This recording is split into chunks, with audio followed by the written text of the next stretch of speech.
try naman natin magluto ng kare-kare.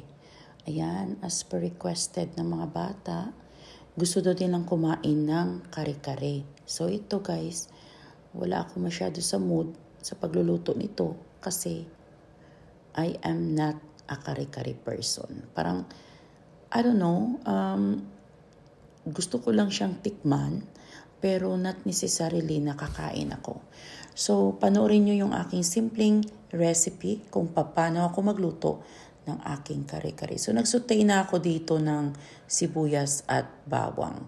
And then, na-prepare ko na yan yung beef shank. Ang niluto ko, pinalambot ko na po yan sa pressure cooker.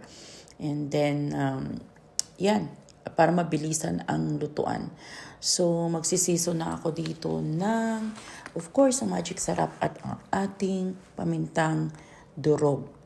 Season lang natin yan, guys. And then, halo-haluin lang natin. So, dito pala, na-prepared ko na lahat ng ingredients. Hindi ko na lang naipakita kasi, yun nga, sabi ko sa inyo, I'm not in the mood talaga na magluto nito.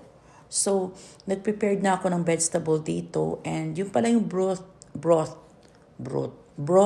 na nilagay ko dyan is yung pinagpakuluan ko rin. So, meron ako mga vegetable na ni-ready dyan, guys. And, ayan, naglagay ako dyan ng rice flour. Ayan. And peanut butter. Napakabilis lang iluto nito actually pag na-prepare mo na lahat ng mga sangkap.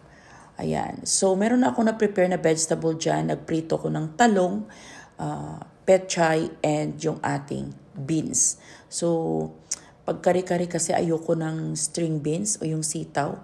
Gusto ko po yung beans na parang yung typical na beans. Ayan. So, ayan, naparami yata yung aking broth dyan. So, anuhan natin guys. Patuyuan natin ng konti. Kita nyo kahit sa recording, voice recording, parang first time ko mag-voice recording guys, kaya pasensya na kayo. So yung vegetable ko na blanch ko na yan. Yan. So medyo lumapot na nga siya at the end. And in fairness, super sarap po. Napakasimple pero super sarap na kare-kare. Ayan, bihira lang ako magluto nito talaga. So yan na siya guys, yung ating kare-kare. Ayan. Super sarap. Subukan nyo. Pag nag-crave kayo, iluto nyo. Ayan.